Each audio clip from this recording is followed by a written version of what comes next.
السلام علیکم۔ قرب قیامت کی 10 بڑی علامات میں سے ایک علامت دجال کا ظاہر ہونا بھی ہے۔ دجال کا فتنہ تاریخ انسانی کی ابتدا سے لے کر انتہا تک کے تمام فتنوں سے بڑا اور خطرناک فتنہ ہے، جس کی بڑائی اور شدت کا اندازہ اس بات سے لگایا جا سکتا ہے کہ ہر نبی صلی اللہ علیہ وسلم نے اپنی اپنی امت کو دجال کے فتنے سے ڈرایا ہے۔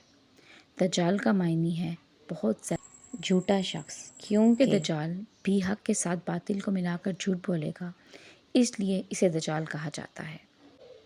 یہ اولاً خود کو مومن ظاہر کرے گا اور لوگوں کو بھلائی کی طرف بلائے گا، لیکن پھر نبوت کا اور آخر کا الوہیت یعنی خدائی کا دعویٰ کرے گا۔ مشہور ہے کہ اس کی اصل یہود سے ہوگی۔ مفتی احمد یار خان رحمۃ اللہ علیہ فرماتے ہیں، دجال دو قسم کے ہیں، چھوٹے اور بڑے۔ چھوٹے دجال ہوئے اور ہوں گے ہر جھوٹا نبی، جھوٹا مولوی، صوفی جو لوگوں کو گمراہ کریں وہ دجال ہیں۔ بڑا دجال صرف ایک ہے جو دعویٰ خدائی کرے گا۔ مختلف احادیث میں دجال کا حلیہ بتایا گیا ہے۔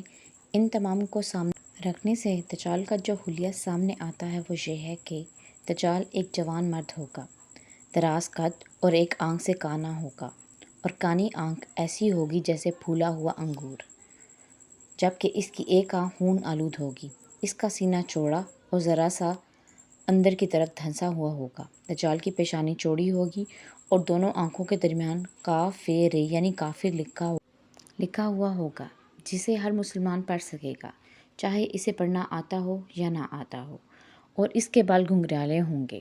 دجال کے نکلنے سے پہلے دنیا کی بہت بری حالت ہوگی، جیسا کہ احادیث مبارکہ کے مضامین سے پتہ چلتا ہے کہ اس کے نکلنے سے 3 سال پہلے ہی دنیا میں عام قحط پھیل جائے گا۔ پہلے سال آسمان 1/3 بارش اور زمین 1/3 پیداوار روک لے گی۔ دوسرے سال آسمان 2/3 بارش اور زمین 2/3 پیداوار، جبکہ تیسرے سال آسمان ساری بارش اور زمین ساری پیداوار روک لے گی، حتیٰ کہ آسمان شیشے کا اور زمین تانبے کی ہو جائے گی۔ اس خوش سالی کے سبب تمام چوپائے ہلاک ہو جائیں گے، فتنے اور قتل و غارت گری عام ہو جائے گی، آدمی ایک دوسرے کو قتل اور جلا وطن کر رہے ہوں گے۔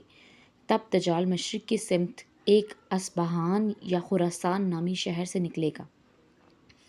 غذائی قحط کے علاوہ علمی اور روحانی قحط بھی برپا ہوگا۔ دین کے سلسلے میں لوگوں میں ضعف پیدا ہوگا، علماء اور دیندار لوگوں کی قلت ہوگی۔ زمین پر 40 دن رہے گا، جن میں سے ایک دن 1 سال کے برابر، ایک دن 1 ماہ کے برابر اور ایک دن 1 ہفتے کے برابر، جبکہ باقی ایام سال کے عام دنوں کی طرح ہوں گے۔ اس مدت میں دجال اپنے گدھے پر سوار ہو کر ساری دنیا کا چکر لگائے گا۔ گدھے کا جثہ یعنی جسم اتنا بڑا ہوگا کہ دونوں کانوں کا درمیانی فاصلہ 40 ہاتھ کے برابر ہوگا۔ اس کے گدھے کی رفتار کا یہ عالم ہوگا کہ 1 قدم اٹھائے گا تو 1 میل کی مسافت طے کرے گا، اور روئے زمین کا کوئی میدانی، زرعی اور پہاڑی علاقہ ایسا باقی نہیں بچے گا کہ وہ جہاں نہ جائے۔ البتہ مکہ مکرمہ اور مدینہ طیبہ پر فرشتوں کا پہرا ہونے کی وجہ سے ان میں داخل نہ ہو سکے گا، بلکہ مدینہ کے باہر دلدلی زمین میں پڑاؤ کرے گا، اور مدینہ پاک میں زلزلے کے 3 جھٹکے آئیں گے، جس کی وجہ سے ہر کافر اور منافق مدینہ سے بھاگ نکلے گا اور دجال سے جا ملے گا۔ اس روز مدینہ پاک ہر منافق اور فاسق مرد اور عورت سے خالص و پاک ہو جائے گا، اسی لیے اس دن کا نام یوم الخلاص بھی ہے، اور بعض روایات کے مطابق بیت المقدس اور کوہ طور پر بھی نہیں جا سکے گا۔ دجال طرح طرح کے شعبدوں کے ذریعے لوگوں کا ایمان برباد کرنے کی کوشش کرے گا۔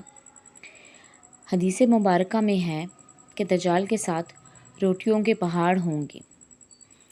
دجال کے پیروکاروں کے علاوہ باقی لوگ سخت تکلیف میں ہوں گے۔ اس کے ساتھ 2 نہریں ہوں گی، جن میں سے ایک کو جنت اور دوسری کو دوزخ کہے گا۔ در حقیقت جسے وہ جنت کا نام دے گا وہ دوزخ، اور جسے وہ دوزخ کا نام دے گا وہ جنت ہوگی۔ اس کے کہنے پر آسمان سے بارش برسے گی، اور لوگوں کے سامنے وہ ایک شخص کو قتل کرے گا، پھر زندہ کر دے گا۔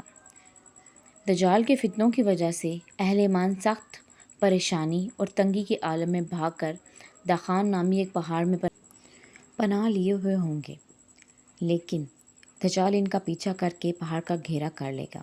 اللہ پاک سے دعا ہے کہ ہمیں اللہ دجالی فتنے سے محفوظ رکھے اور ہمیں ایمان والی زندگی اور موت نصیب ہو، آمین۔ ایسی دلچسپ اسلامی واقعات اور حدیث مبارکہ سننے کے لیے چینل کو سبسکرائب کر لیں اور صدقہ جاریہ سمجھ کر اپنے دوستوں اور عزیزوں کے ساتھ بھی شیئر کریں۔ دعاؤں میں یاد رکھیے۔ اللہ حافظ۔